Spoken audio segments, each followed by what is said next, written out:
Ուսումնական տարվա առաջին օրը Թուրքիայի հայկական դպրոցներից մեկում այդ երկրի օրհներգը երգող երեխաներն առայժմ չեն գիտակցում, որ արժանինքների համար ինչ երկրի են փառաբանում։ Այս երկրում մանկուց, անկախ ազգությունից ու կրոնական պատկանելությունից պետությանն ու իշխանություններին հարգել սովորեցնելու անվան տակ իրականում նսեմացնում են նրանց ազգային ու կրոնական ինքնությունը։ Հպարտ եմ, որ Թուրքիա արտահայտությունը ստիպված են երգելիս արտասանել բոլորը, այդ թվում նրանք, որոնք իրականում թուրք չեն եւ թուրքերն էլ գիտեն այդ մասին։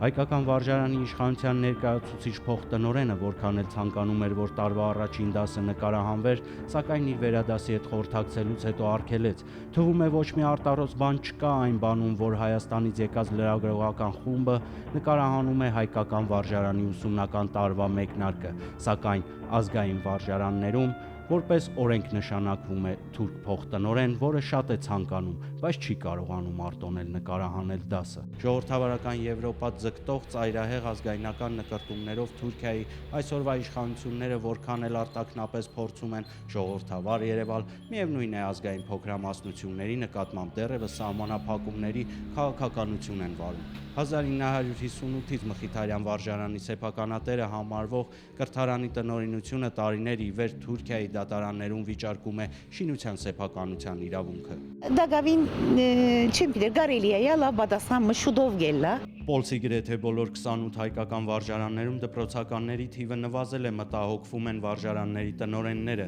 թեև Թուրքիայի ներկայիս իշխանությունները պատրաստակամություն են հայտնել Թուրքիայում բնակվող փոքրամասնություններին վերադարձնել բռնազավթված կալվածքները, սակայն հայ եկեղեցուն պատկանող տարածքների մի մասի սեփականության հարցը դատարաններում վիճարկվում է։ Կան կալվածքներ, որոնք պետությունը կարող է հայկական եկեղեցուն վերադարձնել առանց որևէ դատավարության։ Պոլսի հայոց պատրիարքական փոխանորդ Արամ Մաթեշյանը առաջնահերթ կարևորում է պատրիարքության կարգավիճակի հարցը։ Պատրիարքարանի ինչպես ասենք ինքնության ճանաչումը, համանքի ինքնության ճանաչումը, ասենք որոնք 1934-ին մեր ցերկեն առնված էին։ Հետևաբար մենք պետութենենք կպահանջենք, ինչպես մյուս փոքրամասնությունները, որովհետեւ պատրիարքարանը ունենա իր ինքնությունը եւ համանքը ինքնին ղեկավարելու համար պետք է որ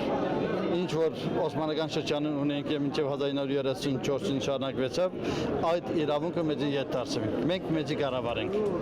Հայկական վարժարաններն այժմ կանգնած են նյութական ու ֆինանսական խնդիրների առջև, ասում է պատրիարքական փոխանորդն ու հավելում, որ եկեղեցապատկան հողերի ու կալվածքների վերադարձը կենսական նշանակություն ունի համայնքի բնականոն զարգացման համար։ Եկեղեցիների, վանքերի, դպրոցների ու բարեգործական կառույցների լիարժեք վերադարձը հնարավոր է միայն պատրիարքարանի իրավական կարգավիճակի խնդրի լուծումից հետո, համոզված է Գերմանիայի Ֆրիդրիխ Ալեքսանդր համալսարանի Աստվածաբանության ֆակուլտետի արևելյան ուղղափառ եկեղեցիների ամբիոնի ղեկավար Խաչիկ Ռաֆի Ղազարյանը։ Այս հարցում Թուրքիայի իշխանությունները չեն շտապում, քանզի անորոշությունը ձեռնտու է իրենց։ Եթե իրենք ետ պիտի վերադարձնեն, որով պիտի ետ վերադարձնեն, ուրեմն եթե այսօր հայոց պատրիարքարանը պատրիարք չունի կամ պատրիարք ընտրելու իրավունք չունի կամ թույլտվություն չկա, որ այդ հայոց պատրիարքարանը ազատ անկախ օրեն ինքնին ղեկավարի, ուրեմն որուն ապրանքը իրենք որում պիտի ետ վերադարձնեն, այսինքն իրենք ստեղծած են անորոշությունը։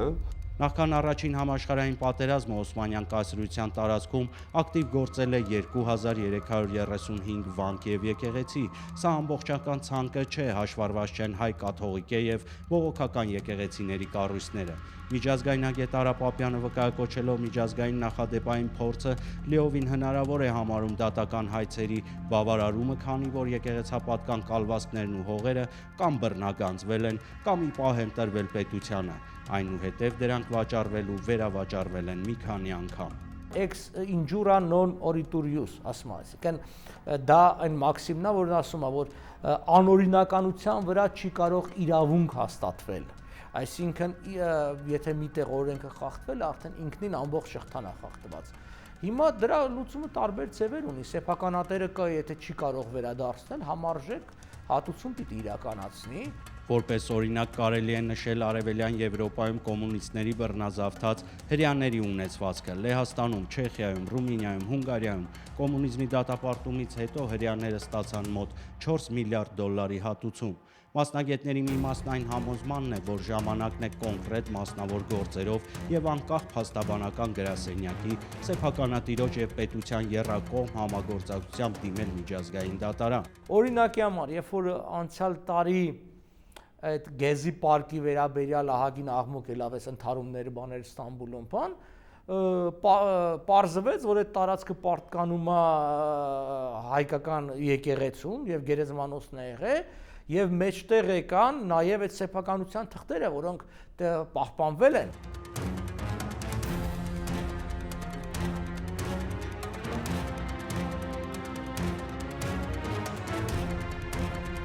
Ժամանակին շատ հետաքրքիր է հայկական համայնքը, երբ որ դիմել է ստանալու, իրենցից վերցել են բնօրինակները քաղաքապետարանը, հետո պատահաբար այդ սենյակը քաղաքապետարանի հրդեհվել է եւ փաստաթղթերը ոչնչացել են, բայց պահպանված են այլ պատճեններ եւ կային։ Ու ես խոսում էի թուրքական մի բարձրաստիճան դիվանագետի հետ, հիշենք, որ դա մոտ 2.5 հեկտար է, այսինքն շուկայական գինը միայն այդ 1 կտոր հողի, այսինքն Գեզին այդ ամբողջ 2.5 միլիարդ դոլար արդեն։ Վերջին տարիներին ազգային փոքրամասնությունների նկատմամբ թուրքական իշխանությունների վերաբերմունքը փոքր-ինչ փոխվել է, ասում է Շիշլիի փոխքաղաքապետ Վազգեն Բարենը։ Ամեն տարի մոտավորապես 5-10-8 ինչն է աշխատություններ գտանիք մեր հաստատությունները վերաբերյալ։ Մանավանդալ մշակութային սերունդներում։ Հիմա Թուրքիայի մեջ քիչ մը գասությունը փոխվել է, ասենք 20, 30, 40, 50 տարվան ընթացքին մտայնությունը թեպի թրական փոխվել է եւ անշուշտ որ լավ գլա եթե հողերը վերադարձվին մանավանդ եկեղեցիներու վերաբերյալ։ Կողք-կողքի են գտնվում հայկական կաթողիկե, հրեական եւ հունական գերեզմանատները։ Երկար տարիներ հայկական գերեզմանատանը վերանորոգման աշխատանքներ չէին կատարվել։ Նաեւ գերապայծառ Լևոն Զեքյանի Պոլսո հայ կաթողիկե եկեղեցու առաջնորդ ձեռնադրվելը գերեզմանատան վերանորոգման խթան հանդիսացավ, ասում է Շիշլիի քաղաքապետը։ Հայանպաստ գործերում Շիշլիի քաղաքապետը լիովին վստահում է իր հայ գործընկերոջը։ Շիշլիի բեավտ herkes aynı Ես խտրականություն չեմ դնում փոքրամասնությունների միջև Շիշլիում հայեր շատ կան, համայնքի հատկապես մշակութային նախաձեռնություններին դրական ենք արձագանքում, սերտ հարաբերություններ ունենք Մարմարա, Ակոս շաբաթաթերթերի հետ։ Պոլսի Մխիթարյան վարժարանում ուսումնական տարեսկզբին միայն Թուրքիայի օրհներգը չէր, որ հնչեց։ Կեսարինը Կեսարին, Աստծունը Աստծուն, Աստվածաշնչյան հորդորով վարժարանի սաներին դիմեց Մխիթարյան միաբանության ընդհանրական աբբահայր Եղիա ծայրագույն վարդապետ Քիլախպյանը։ Անընդունելի կլիներ, որ միաբանության հիմնադիր Մխիթար Սեբաստացու անունը կրող կրթօջախում չհնչեր հայալեզու հայր մերը։